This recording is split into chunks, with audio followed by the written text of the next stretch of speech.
everyone. Welcome back. You're now watching the fourth video in our five-part series introducing our new book, Effective Platform Engineering. So far, we have laid some groundwork with our first three videos.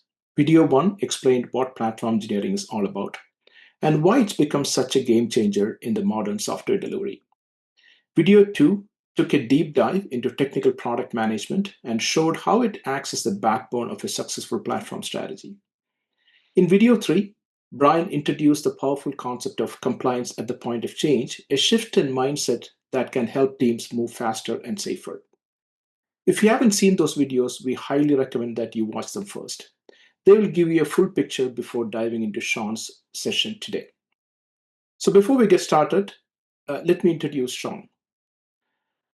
Sean is currently the CTO of Life Sciences at Brilio, where he works closely with pharma and biotech companies to drive digital transformation across the entire business value chain. Before Brilio, Sean was a principal consultant at ThoughtWorks and led the business platforms practice for North America.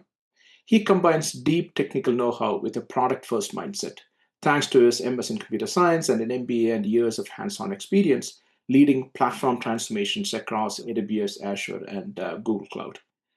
Sean's also a well-known speaker in the platform engineering space. He brings together strategy, technology, and people in a way that makes a lot of sense. Over to you, Sean. Hello, and welcome to the fourth video in our series on effective platform engineering in action. In this video, we'll take a practical journey through some of the source code and repositories used in the book, as well as some of the development practices that we've seen work well in software and platform engineering initiatives. To recap what we talked about previously, in video 1, Platform Engineering Fundamentals, we talked about some of the challenges and trends that led us up to today's platform engineering practices around DevOps and infrastructure operations and how they've evolved in organizations to become what PE is today. We talked about career paths and growth opportunities that you can expect as a new platform engineering practitioner. We also briefly covered about how to make it stick within the organization and make it a valuable practice, the current and future trends in platform engineering and where the practice is going, and also how this book could help you in your journey to learn about and start practicing platform engineering. In video 2, we talked about technical platform product management. We want to manage a platform engineering product no different than we would an external-facing product. And we talk about why that is so that it can return value to the organization and be seen as a valuable investment worthy of putting people on it, continuing the practice. We do that by driving business outcomes with product-driven practices that have been learned over time in the consumer-facing software world. The platform value model was discussed that we use to evaluate whether or not that value is being returned to the organization and what the important factors are so that you know your platform is successful. And we talked about how to scale adoption over time as more and more development teams and other personas in your organization wants to take advantage of the platform. In video 3, we talked about compliance at the point of change. We want to introduce compliance early in the SDLC, shift it left, make it less of a practice that developers see as blocking them from releasing to production, and something that they see as a necessary step that eases their deployment into production so that they don't run into trouble down the line. We can do that by enforcing policies with automation and resolving issues before code is even deployed, giving the developers fast feedback loops into where there may be misses in their build and release processes. We can have them embed checks into their tooling, their CI/CD pipeline to get notification early.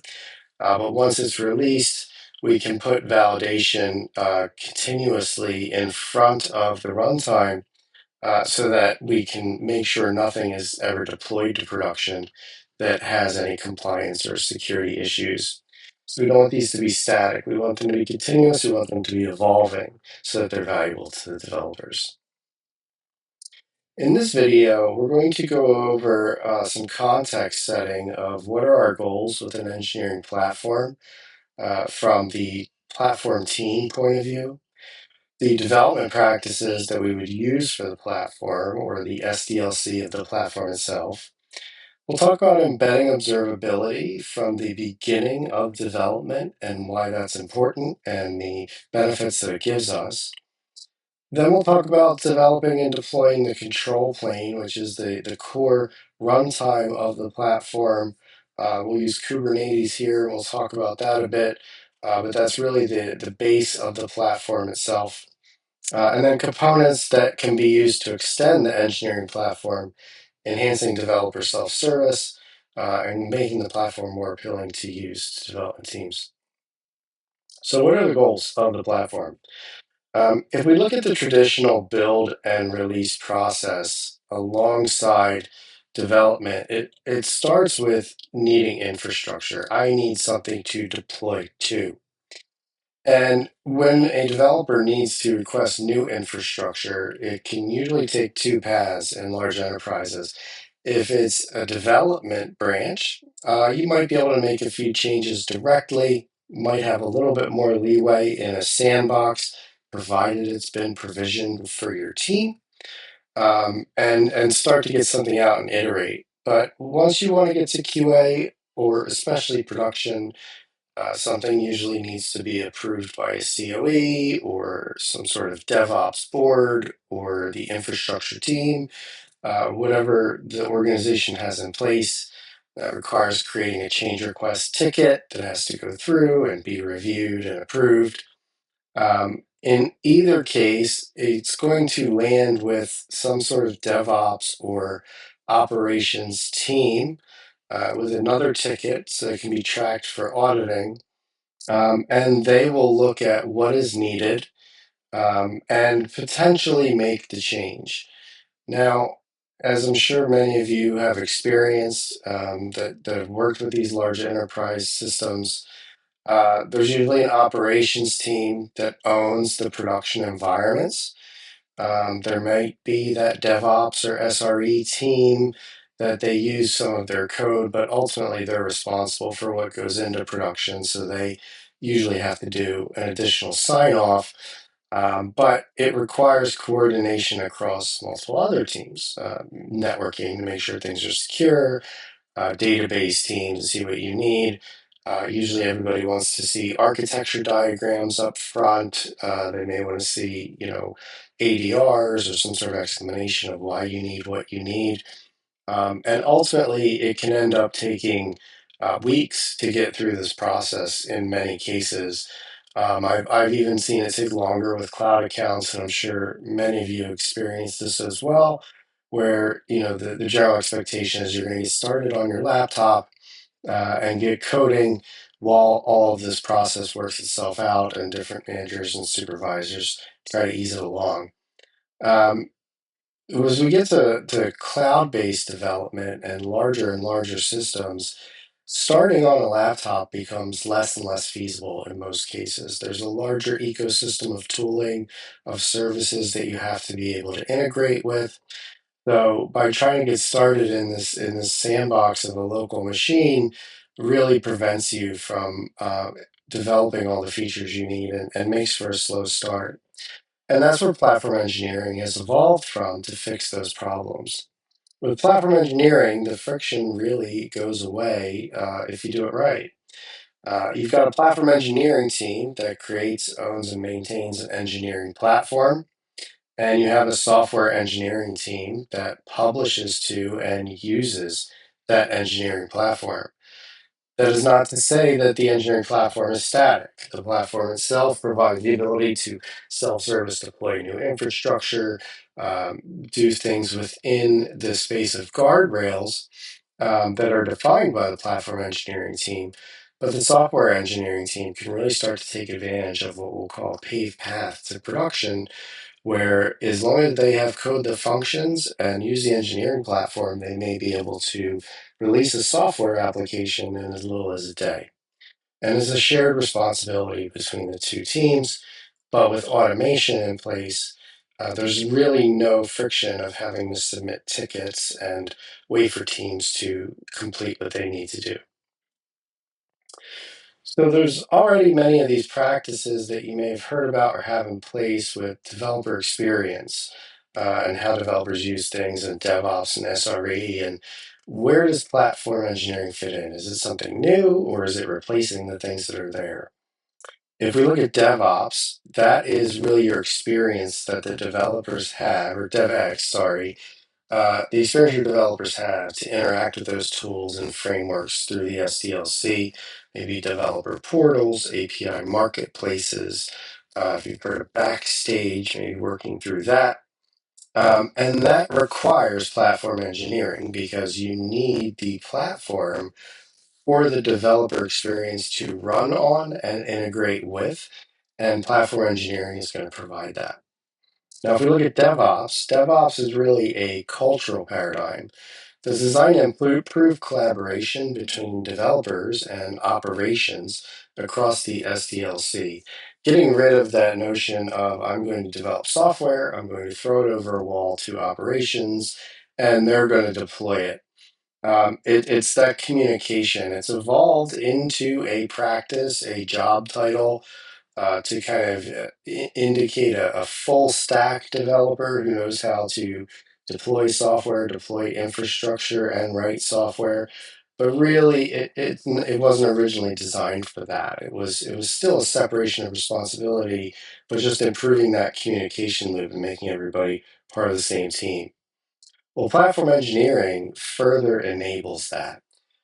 You still got developers and you still have operations in the form of a platform engineering team, but now you're putting automation in place that requires that communication loop of what do developers need to be able to deploy, what does operations need to make sure everything's secure, how can we automate everything in the middle so that nobody's waiting for someone else, and that's where platform engineering fits. SRE is kind of at the back end of all of this. They are making sure that what is deployed and running is highly reliable for production, is continuously monitored for any potential issues, and that the release processes are optimized across.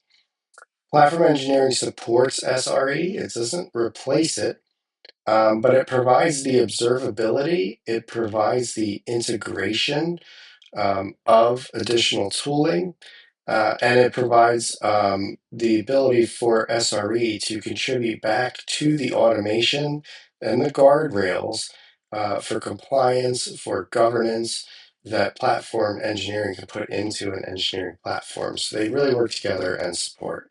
Hey everyone, if you're finding value in these videos, just wait until you get your hands on the full book.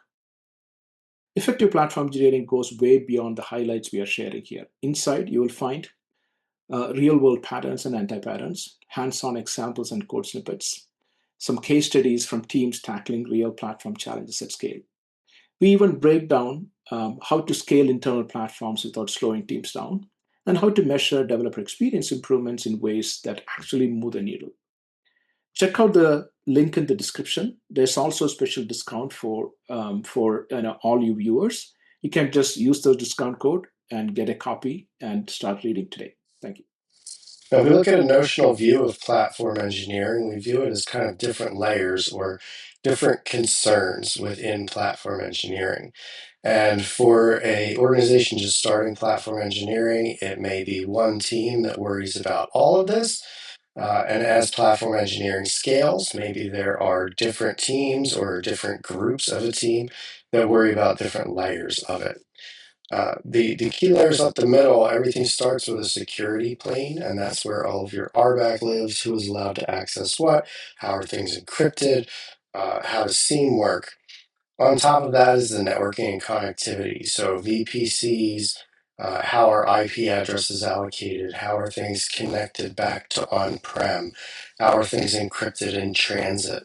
Really that layer of it. On top of that is where your core container runtime might be. Kubernetes is what we'll use in the engineering platform here because it's very flexible and it also is very powerful for platform teams to be able to implement automation. But you could also have serverless functions as part of your runtime plane or other tooling.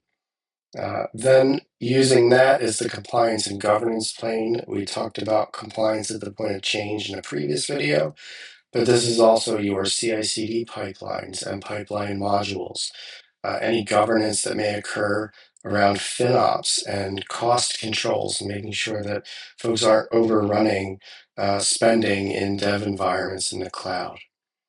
On top of that is finally the developer plane, and this is where your version control systems sit. Infrastructure as code that would allow teams in a self-service way to deploy new databases, new caches, whatever it may be. Any dev tool integration with AI acceleration. And again, that paved road that I mentioned where developers can really just check in code and have it go and with a pipeline and have it go straight through all the way to production and get the default security, governance, compliance rules that the organization requires. Now, wrapping all of this is observability so that we have observability across every piece of the platform so that we can really ensure that we know what's going on at any given time if there are problems. We know that the platform is operating like it's supposed to. We can track the value returned by the platform with different metrics. And it really applies to any one of these layers. And then platform product management is also wrapping all of this as well, where we're doing that prioritization across different parts of the backlog and roadmaps. We're doing value modeling as every piece of this is considered. So, how do we develop the platform as a composable software product? Something that it can be easily developed without friction and released into production in and of itself so that the platform engineers are getting just as good of an experience as the developers are. We look at the platform SDLC, you'll see that it is very similar to what you'd expect from a software SDLC for an API or a user interface running in production. We need to plan what's first by interviewing our development teams or different stakeholders to find out what features are needed by the platform. Once we have that, we can prioritize that, get the acceptance criteria together, and know what the value is. And that's part of our platform product management that we talked about before. Once we have it planned out, we're going to decide the architecture and implementation of any given feature. Then we code it, make sure it's correct, make sure it's meeting the acceptance criteria. Now, very importantly, we want to build using CI/CD.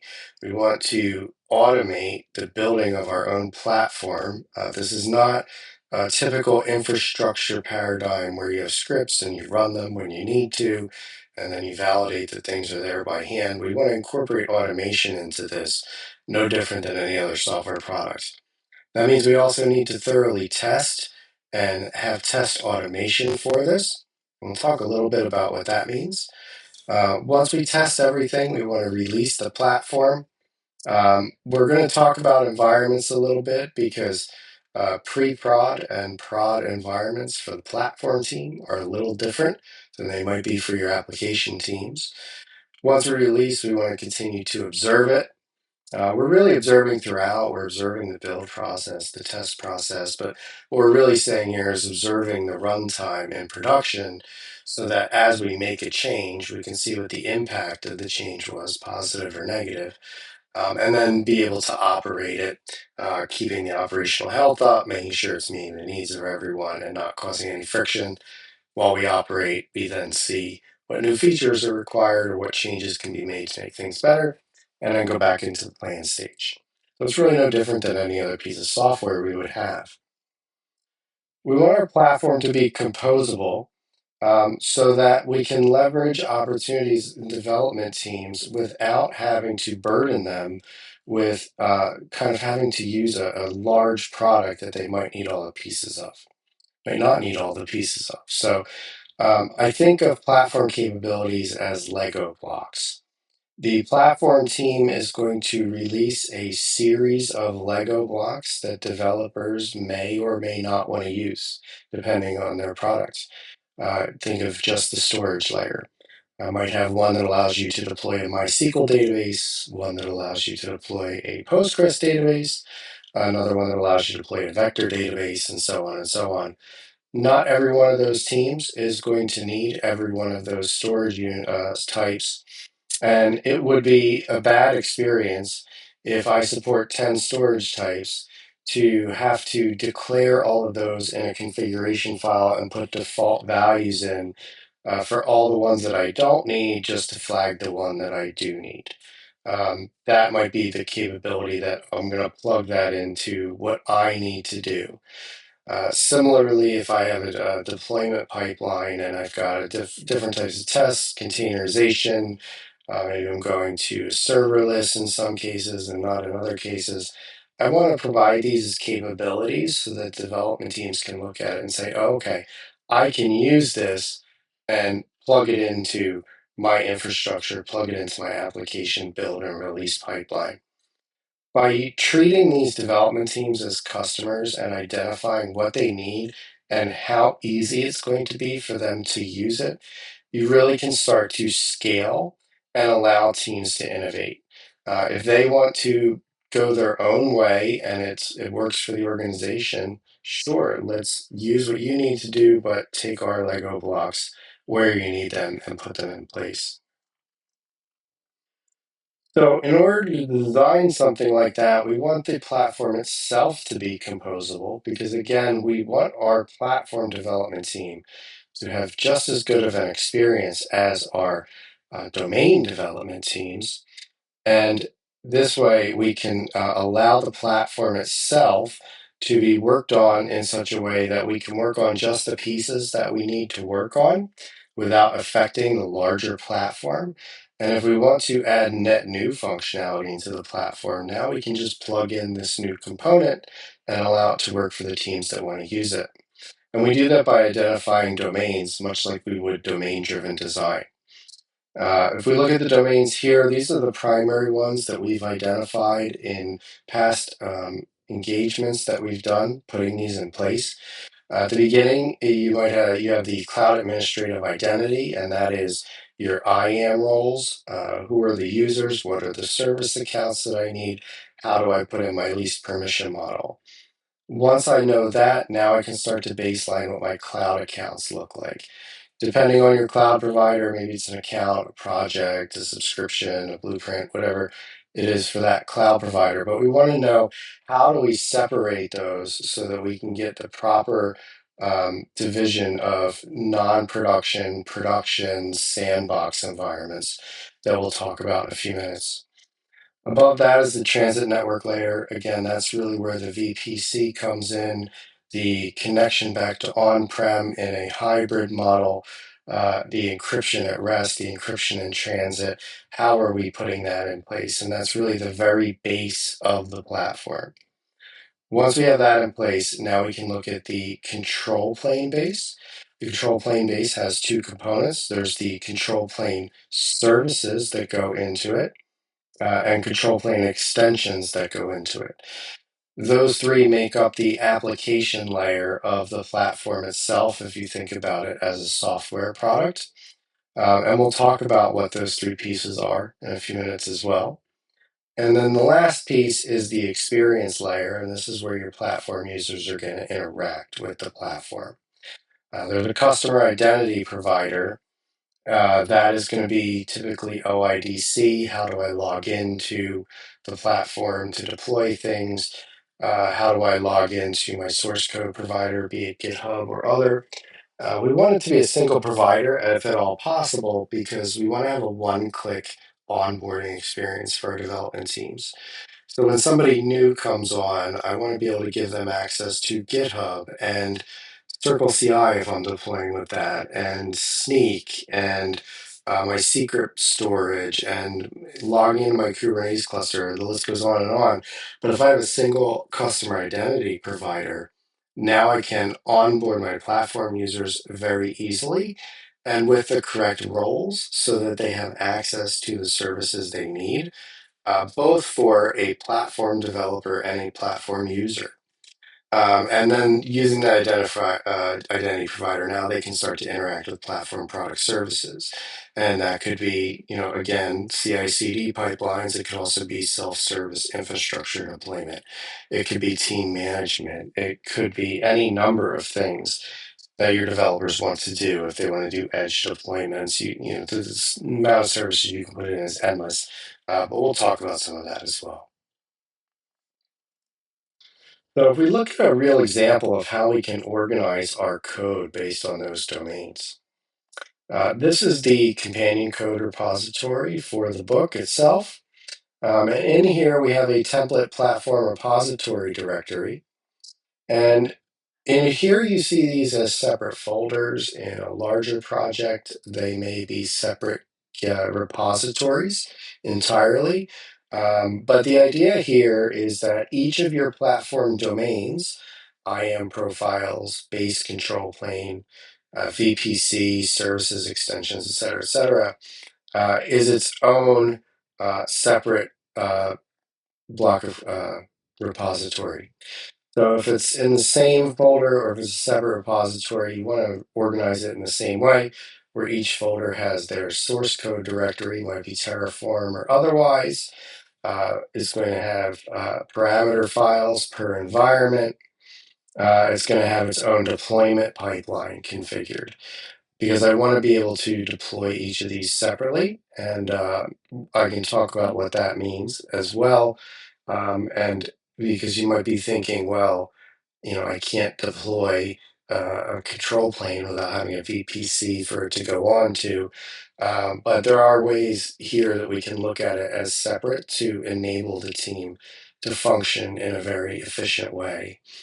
And by organizing your code in this way, as your platform grows, it allows you to scale if you need to add more teams. So one organization that I worked with decided to have a identity service team that handled both IAM for cloud access and OIDC for tool access. And they kind of became an IAM factory, so to speak, and that was all they handled. But by having the code organized like this, when they spin off, now they can take ownership of the parts of the code that they need to and not have to worry about the VPC control plane code, whatever it may be, and not disrupt kind of the day-to-day operation of the team moving forward. Hey, can I ask you for a quick favor? If you're finding this helpful, hit the like button and share this with someone who might benefit. Maybe it's a colleague struggling to streamline CI/CD, someone building an internal platform, or even a team trying to shift your security left. Your share could be the nudge that they need to move forward, and it really helps support this channel so we can keep creating more deeper and hands-on content like what you're watching now. How do we embed observability for the platform and its users? I had mentioned that we want to make sure that we have observability shifted left so that we know what's going on with the platform at all times.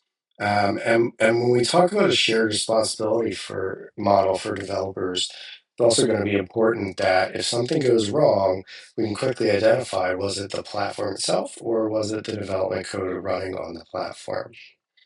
So when we look at this diagram that we saw before, and we see observability wrapping everything off to the right, the question becomes, should observability be an external platform, or should it be hosted within the platform itself? The answer is kind of both. You do want your observability stack to be a external platform, whether it be something built and hosted by the platform team or otherwise, or that you contract with a vendor, Datadog, New Relic, any of the others that are out there. Because if there is a problem with your platform, you want to make sure that alerting that's being done by the observability can still fire. And if it's within the platform itself, your alerting goes down and you have no idea that your platform went down. Similarly, you're still emitting metrics from your platform, so if those metrics start to not show up, is there's a problem with your observability platform, you want to be able to catch that so that you know that those alerts are still going to be getting monitored at all times. So, in order to move forward with this, we're proposing a practice here, observability-driven development. You may have seen. Think of test-driven development. That's the practice of writing your unit tests up front so that they fail, and then you need to write code that will allow the unit tests to pass. And that's when you know your coding is complete because now your tests are passing. Observability-driven development is similar. It shifts left observability to the earliest parts of development by forcing you to really consider, as part of the acceptance criteria of your user story, what is required to know that this user story, this feature, was delivered and is functioning as expected, or returning the value as expected, or whatever other KPIs that you identify. By knowing that up front, what you're expecting to be able to measure to know that this was successful, now as you start to develop that user story, you're looking for the observability metrics as it's deployed that will be able to prove to you that you met the acceptance criteria. And now your observability is embedded right from the start of everything that you're doing, and it no longer becomes an afterthought that you have to scramble back when something goes wrong. And we can embed observability throughout all parts of this process, whether it be the security plane or even the platform product management through the developer plane, and even observability itself by looking at adoption. We can observe across 8 different facets is the best way that we've found to describe it. And you can think of half of this as being kind of engineering focused, and half of it being more focused toward the business. From the engineering side, we can start with the infrastructure, your CPU, memory, disk I/O, the typical golden signals that you're looking for to make sure that your infrastructure can handle the load on it. Really, the typical monitoring concerns that your infrastructure team has. The next level is the typical monitoring concerns your application team has. Throughput, 500 errors. Is your HTTP queue backed up? Are your databases, receiving the data that you expect? Are your applications performing like you expect them to? The third level is really what SRE is looking at: system uptime, service health, are SLAs being met? Are we retaining data in the right windows that we need to? That allows your applications to know that your applications are serving requests and meeting the traffic load that they're expected to. And then the fourth is your incident response teams. Are your issues being addressed within acceptable times? If something goes wrong with the system, how long does it take us to notice? How long does it take us to triage? How long does it take us to fix it? So that we can hopefully see that go down over time. And all of these metrics can be put into an engineering platform. The one that we find people often think less about with an engineering platform, but is equally, if not more important in some ways, are the business metrics. Your portfolio manager may want to know if your delivery teams are performing well. How often are we delivering on time versus late? How often are we deploying on a daily, weekly, monthly basis? Are those deployment frequencies going up or down? That way they can kind of look at the efficiency of their own teams. Product owners, particularly in the platform realm, may want to know that services are returning the value that you expect. In a platform team, that might be adoption. How many teams are actually using the platform? What features of the platform are being used and not being used? And it's the same idea when we get into the business application platform. If we put new features out, where are they being used? Are they returning the value back to the organization we expect? Finance is often looking for costs, particularly in the cloud. Are cloud services being used responsibly, not necessarily minimizing costs, but optimizing it? Are teams aware how much they're spending? Are teams being notified if they're using a service that's more expensive than they should be? And then your executives are looking at kind of the overall business. Are customers satisfied? What are our click-through rates? Are we retaining and bringing in new business on a regular basis? And all of these personas can also be addressed with observability piping through the platform itself. And you can think in terms of observability-driven development, how you can put these KPIs into user stories.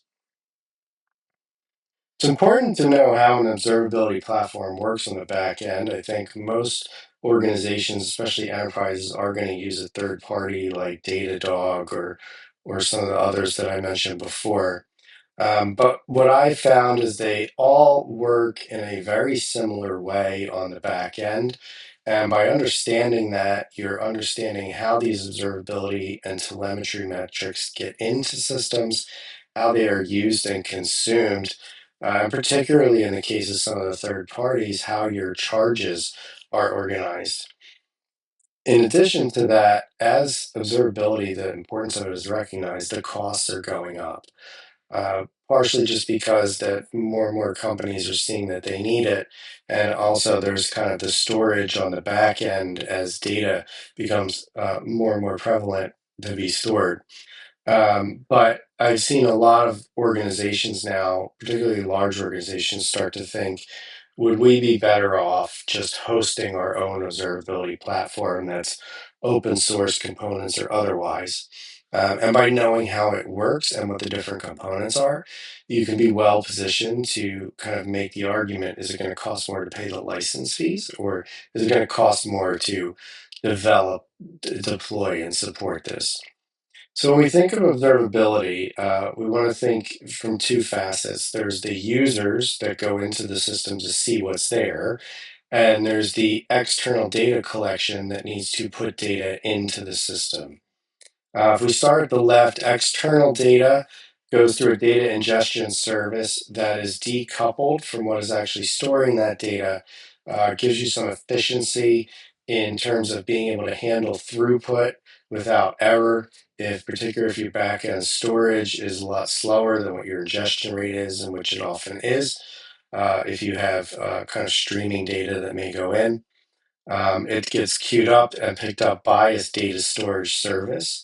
That service on the back end is usually going to store three different types of telemetry. There are metrics, logs, and traces. Metrics is really that numeric data that you think of CPU time, memory available, disk I/O. Um, we use Prometheus as part of what we're doing here to demonstrate this as the open source stack, and that can just go into a storage volume of some sort or a database of some sort on the back end. Logs are going to be more of a larger data type because these are text-based logs usually, whereas metrics are just individual data points. So metrics, you're going to get a lot of them, particularly if you're looking at CPU ticks, but the data itself is going to be fairly small. Logs, you're not going to get as much typically as you would with metrics. But the data type itself is larger because of the text. So it works well in a key value store for logs that can easily be queried. And then traces, we use Tempo here. Traces are kind of those referential data that you can use to trace a request as it goes through a series of systems. It'll have an ID attached to it. So I can see when it was in this system and where it was here, and really look at the timings as that distributed session in some cases went through. That's usually going to be stored on some sort of high volume data store like Cassandra or otherwise, just because there are a tremendous amount of traces, but they're also referential, so they need to be looked up very quickly. Um, we're not going to obviously set up all of this as part of our kind of engineering platform that we're going to demo and work through as part of the book, but it's the same components that you would need. When users access the platform, they're going to typically go through Grafana, which is kind of that dashboarding, alerting front end. CI/CD can also connect to Grafana to push dashboards, push alert definitions, and really automate that process so that dashboards and alerts are synced up to the code at all times. Grafana is going to have a data query endpoint on it so that you can look at some data across the different telemetry types if you want to aggregate. And then it's also going to have the dashboards themselves that you can look at that need to be stored in a database along with some user settings. But that needs to be fault tolerant, so there's usually some sort of connection manager so that I can balance between maybe different instances of a Postgres database here. And this is really the high level architecture of what we go through in the book when you set up a kind of mock observability platform. So let's look at the code that we might use to do some of that. And I'm not going to execute it here. You can, if you get to the companion repository, you can feel free to look through this. But this is really just a script because it's designed to run on your local machine. Again, we're setting this up before we set up our engineering platform so that we're positioned to get telemetry from the engineering platform. And really what this does is this uses Kind to create a local Kubernetes cluster that can host all of these instances. And then it uses Helm to deploy most of the tools. It uses it to deploy Grafana, Prometheus. It also is again going to deploy Loki and Tempo. And you can go through this script and have it run. You'll notice in here that we have a couple values files. These are kind of tweaked to run well on a local environment, but if you were going to do it in a larger environment, you'd want to kind of do the same thing so that you're separating the parameters that you might need to get this to run at the scale that you need to for wherever your deployment might be. And then we also can install a scraping agent. The scraping agent is important because this is going to automatically grab logs from anything deployed or grab metrics from anything that was deployed and send them to the observability platform. The advantage of that now is that when teams deploy applications or when your platform team deploys new extensions and services, I don't have to configure basic observability. It's already there for me. And I can just start to take advantage of it by going into these different systems and looking at what is deployed, what is being emitted there. And then it also is going to give you a telemetry endpoint so that if I do have to put out custom logs, custom traces, and metrics, I can in a very easy way. You'll see that this deploys a Prometheus instance. Prometheus is going to capture a number of metrics by default from a Kubernetes cluster. And while this isn't the Kubernetes cluster that our engineering platform would run on, you can go through this to really get an idea of the type of things that are captured by default to give you an idea of the power of doing something like this. So this simple query here is looking at what processes are running and how long have they been up. The current time minus when they started. And I'm already seeing service endpoints, API servers, Prometheus itself all running.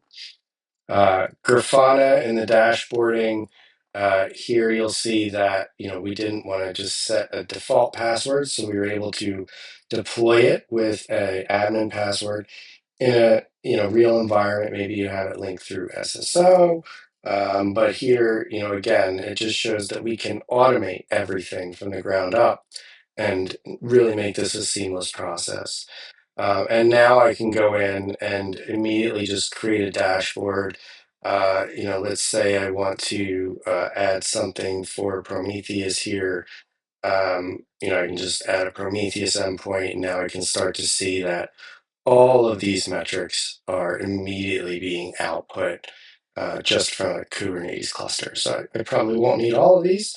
Maybe I can optimize that if my storage starts to get out of control. But I have to do very little work in terms of this script to start getting all of that data. So it can be a very powerful practice to have in place from the beginning. Hey, we would love to hear from you. Got a question about anything we have covered, or maybe something we only touched on briefly, like observability dashboards or a platform adoption in complex organizations? Drop your thoughts in the comments below. We are always reading and responding, and your questions often inspire future episodes or even follow up deep dives. Let's build a community of learners who can help each other grow and in a completely fast moving pace. So now we have observability in place. We need to develop and deploy the control plane itself. When we think of the control plane against the notional view of platform engineering, it's really the bottom three layers: security, networking, and connectivity, and our delivery and runtime plane for Kubernetes is what we'll think of as the control plane itself.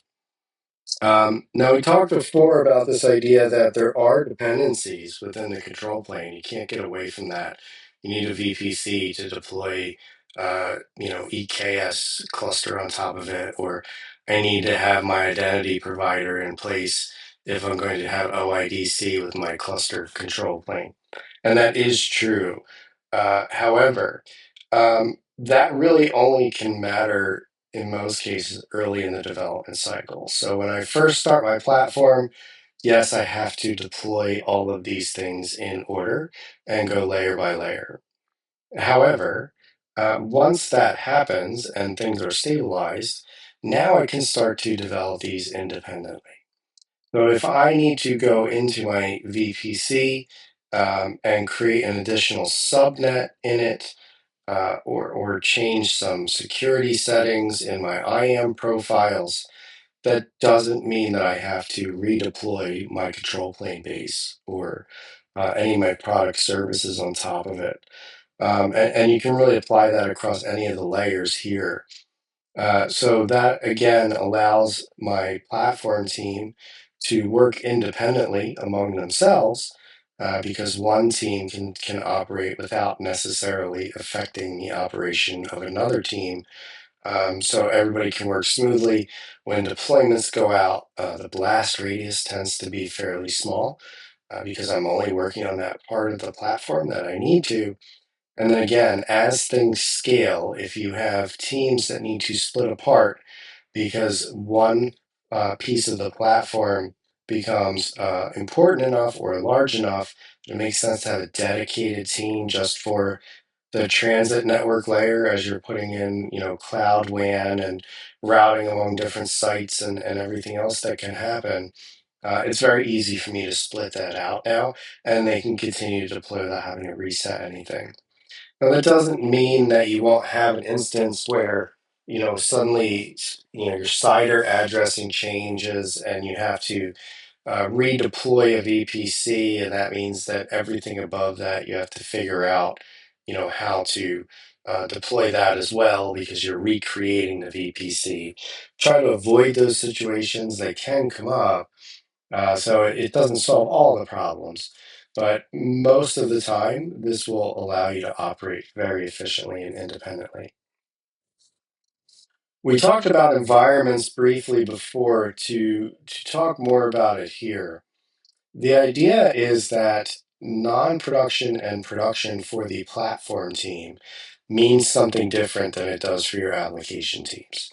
Your platform team needs a non-production environment so that you can iterate quickly, that you can break things, you can test things out, but you want to do that without affecting the day-to-day operations of your development teams. Because if you start to affect them and then the systems go down and they can't deploy or they can't test, now the organization is having a problem and everybody's shut down while it gets fixed. By having that sandbox account for the platform team, now they have their own dev, their own QA environment that they can go through that SDLC without affecting the development teams. Production for the platform team now is the non-production and production environments of the developer teams. Because once you deploy it so that a development team starts using it, even if it's their base dev environment, any instability there will affect their day-to-day operation. And if something goes wrong, it'll be harder for them to tell if it's with their service or if it's a deployment the platform team made. As soon as it goes to an environment hosting non-production for those developers, that needs to be considered production for the platform team. So the way we typically will do that is when you push code, we want to have a CI/CD process that deploys to that sandbox account with every deployment. You may need to differentiate between dev and QA depending on how your process is, but every push we want to deploy out. When we tag a release, now it gets versioned, uh, the semantic versioning, now it has a label. It can go out as a production release, which means it gets deployed across non-production and production. Here you see non-prod, prod. You may have dev, QA, UAT, whatever your organization requires, but they're all production accounts for the platform team.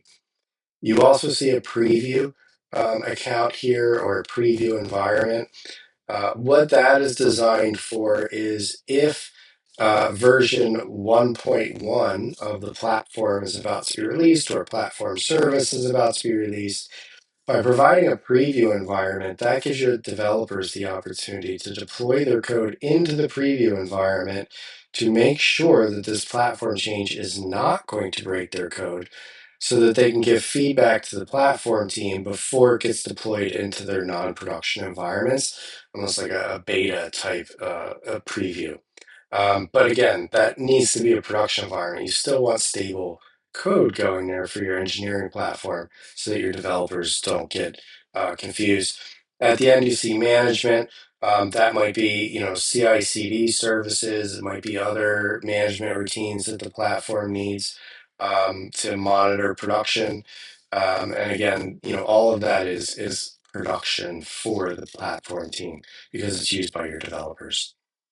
So if we look at some of the code, I'm not going to go through all of it here because I think you can really understand the Terraform and some of the other scripting to know what's being deployed. But there's a few key practices in here that I want to mention. So in here, you see that we have the control plane base. We also have the VPC. We have the hosted zones. And this is that separation of domains. Now, within control plane base, a few things to call out here. One, we have our secrets. We're loading secrets from a centralized secret store. In this case, we use 1Password. There may be many others that you use. But by using a central secret store like this, it not only prevents us from having to check in tokens and code, but it also gives us the ability for that one-click onboarding. So if I'm using some sort of secret storage that I can provision access to my platform team members when they come on board, ideally using the same credentials that they use to access all of our other systems, now they can start to experiment locally as they're developing. And maybe they only have access to sandbox credentials, and then you have production credentials that are only accessible by a service account. But by having that central repository, now I don't have to go ask so and so for the key to get into this system when I want to deploy it. Everybody can get access to that here. You'll also see that there is a test repository, no different than any other type of software. These are not just infrastructure scripts that we want to release and hope for the best. We want to make sure that we're running valuable tests on this. Now, in this case, for some of the infrastructure code from Terraform, we're using Bash tests. You may use Terraform tests. You may use a bunch of other frameworks. But the idea here is you want some sort of test just to know that what you deployed is actually running, and it's running in the way it's supposed to, so that if you need to bail out of your pipeline early, or you need to quickly report back to the platform team before something gets released, you can, because as much as we want every environment to be exactly the same, they never are. So you want to make sure you have robust testing across any of the features that your application is putting out. You'll also see in our pipeline, um, we use reusable orbs. Now, this is Circle CI. Whether you're using Jenkins or GitHub Actions or whatever it may be, you'll always have that ability to make some sort of reusable task library. And we want to take advantage of that based on that composability principle. If I have this OP orb here, because I need to use one password. Now I have those pre-baked commands that I can just call something like openv and give it an environment file, and it'll substitute all the variables in memory, versus having to write the code to do that every time. And if I have a team that doesn't need access to OP, well, then they don't use this component, right? So by making these available and looking for areas where you can make reusable CI/CD libraries, your platform services become that much more powerful. We'll also see throughout here that we're looking at the same type of pipeline that you would expect from any other software. So there are a number of steps to run the integration test. There's a number of steps to do validation. And when we run through our workflow here, you'll see again, we're doing analysis on it, linting, we're doing planning to make sure everything goes out. In the case of Terraform, maybe we need a manual approval. In some cases, maybe we don't. And then we apply here. So it's not just a simple, run a Terraform script. It is a robust, well thought through pipeline. Some of these may be reusable packages that in the background are running Sneak or are running some sort of other testing framework. Trivia is in here, that maybe you're doing it on every deploy, so you don't want to have to specify it and you bake it into your reusable task. Also, in here you're seeing again, this part of the pipeline here is running against Sandbox on every push, where again, down here in our pipeline, we're only running on tag into the production environment. So I don't have to do anything different in order to deploy to production versus non-production. It's all just based on push versus tag. And when I do production, I have extra steps here. I have generating release notes, or maybe there's additional testing that I have to do. And I'm also doing a nightly schedule to make sure that I don't have any infrastructure drift, because we want everything controlled by code here. We don't want someone going into a cloud portal and clicking a box. We want to know that what is in this code base is what's deployed in production, and we can run these integration tests nightly to make sure that everything is in the state that we expect it to be. Hey, there is more content coming soon, and you don't want to miss it. We definitely recommend that you subscribe to this channel. So hit that subscribe button, click the bell icon, and stay ahead of the curve. This journey is just getting started. Okay, so last section here is to extend the platform to enable self-service for users. We have the base runtime up. People can deploy to it. They can run their code. But they need a little bit more value than that. So we want to give them the paved path to production. Consistent architectural patterns, consistent deployment practices, consistent security and governance routines. We want developers to be able to deploy to production ideally same day that they spin up a new service and ensure those best practices and compliance are in effect. And by giving them self-service to deploy something, we can achieve that. If you think of deploying infrastructure and I need a new database, I can ensure that database is deployed with all of the right settings for security and organizational governance, but all I have to do is say I need a new database. But we need to be able to extend and customize that as well to allow teams to diverge from the paved road if they need to innovate. We don't want to lock everybody into using a particular node type if they need GPU for a data engineering task. We need some teams to be able to say, no, we need to use something different than what most of the organization is using because our use case demands it. And we want to allow them to do that within the bounds of the organization.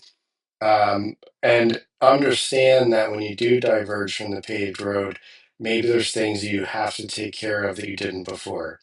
So if I deploy a public facing service and I put it through the platform, I automatically get a route hooked up that has a WAF in front of it, that has a TLS certificate, and an HTTP address on the company.com domain. But I have a team that, for one reason or another, needs to deploy to companyextension.com, which is very different from company.com. And we don't necessarily support that.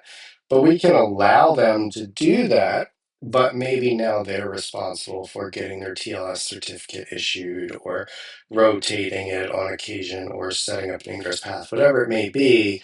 But we just need to communicate that if you diverge from the paved road, that's fine, but now you have to do these things that the paved road took care of for you. When we look at the components that enable this, they sit in the top two sections of the notional view of platform engineering, the developer and the compliance and governance plane. And you may ask, well, what extensions do we need? What's good for an engineering platform? And it depends, just like anything else. It's really going to depend on the user base for the engineering platform, the needs of the organization, the needs of the developers. We think of it in two different buckets. There are services and extensions. Services are things that operate on behalf of users. We talked about observability before. If there's an observability collector that automatically grabs all your logs and metrics and puts them out to the observability platform, that's a service because I can just start taking advantage of it. It just runs automatically in the background for me. I don't have to worry about it. Auto scalers, if my load hits a certain amount, I know that the number of containers is going to scale so that I can take advantage of that feature of the platform. Automatically integrating to external services. Maybe there's a security scanner that automatically gets pulled in so that teams can take advantage of it. Whatever it may be, these can be fully abstracted from the platform user. They just take advantage of it and start running. Extensions, on the other hand, kind of extend the core capabilities of Kubernetes or whatever platform you're running on, and developers can take advantage of them as they see fit. So you think of a storage class, maybe I can enable a developer to get access to different types of storage, whether it be S3 storage or in-memory storage or any other kind of storage by simply, issuing a particular configuration or command. Infrastructure operator could be an extension to allow you to deploy cache. Service mesh is typically a very important one at large scale. We need to start manipulating routing, controlling what services can talk to other services. If we need to do machine-to-machine authentication, service mesh can become very important there. And again, it's just something that's there and it's running and I'm getting the defaults. But now as a development team, I can take advantage of it and do more if I choose to. The service mesh we do talk a lot about in the book because it is fairly important to most large scale platforms. So just wanted to quickly mention here that really what it's designed for is your default traffic in an app deployment goes through a service in Kubernetes, which then distributes it to a number of pods that are running in a load balancer type way. So I get scale. With the service mesh, it injects itself between the service and the pod, so now I can control what's that pod allowed to talk to, not allowed to talk to. Are there other functions within that pod that I need to worry about that I can short circuit routing, whatever it may be, and really giving you more power throughout the cluster. So if we look at the code for this, when we get over here, the few things that I want to call out, again, I'm not going to go through all the code for extensions, but some important things to notice are you'll see that there are some Terraform files here, but not a main.tf or any of those things like we saw before. Reason being that you may need a service account deployed in AWS that is linked to a Kubernetes service account for a particular service like external DNS or a certificate manager so that maybe I can deploy into AWS from my Kubernetes cluster. And because I'm managing AWS, that is a very stateful action. I can track it with Terraform or Pulumi or whatever I need to do. However, with many of these, they are services that are running in or extending on the cluster. And because of that, we want to deploy them with scripts. And that's because we may be using Helm for some of this.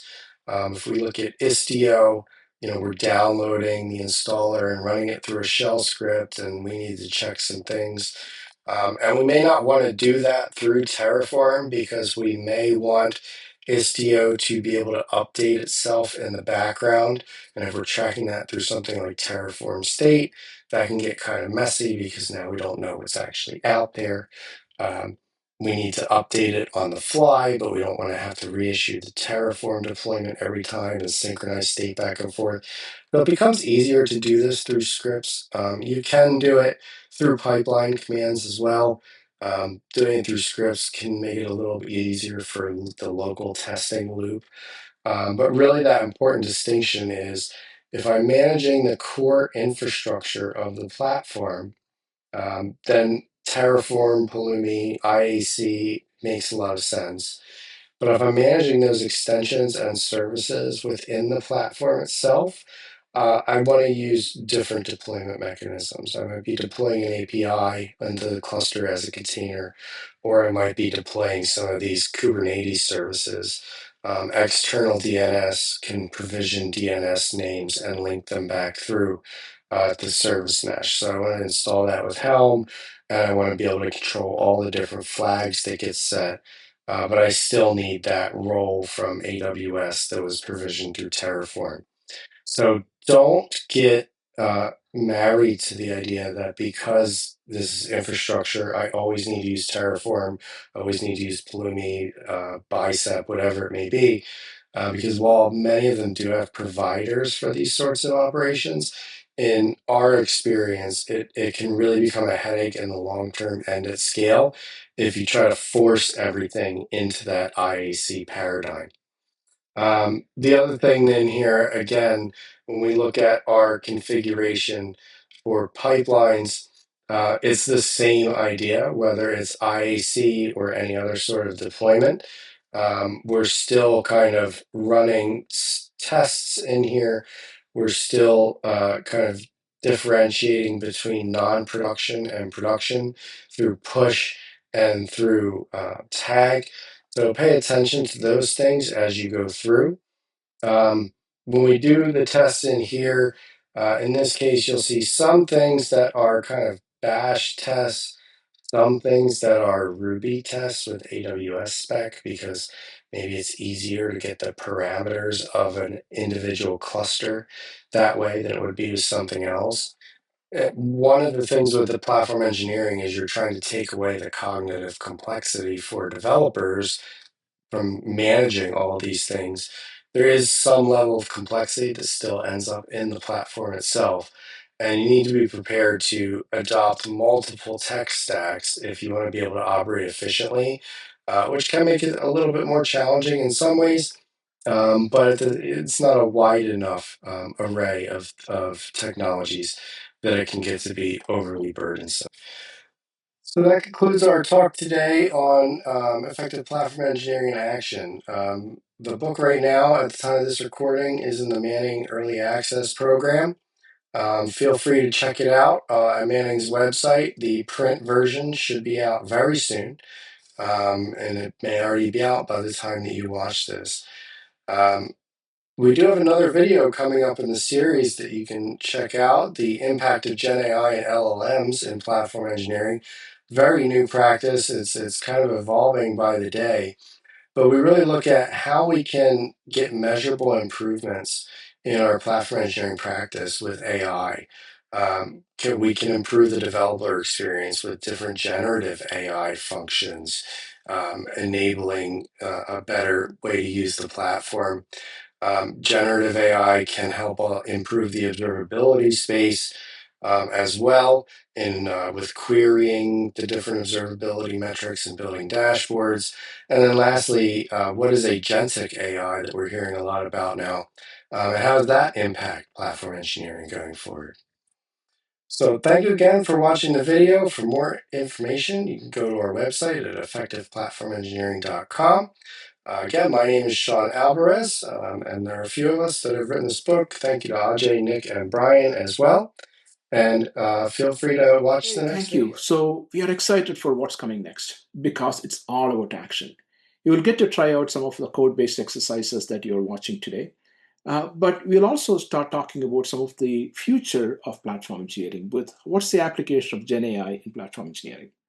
So from automation to intelligence, it's an exciting time to be in this space. So stay tuned. Next up, we roll up our sleeves, build the platforms, and learn about how to actually take it to tomorrow. Thank you.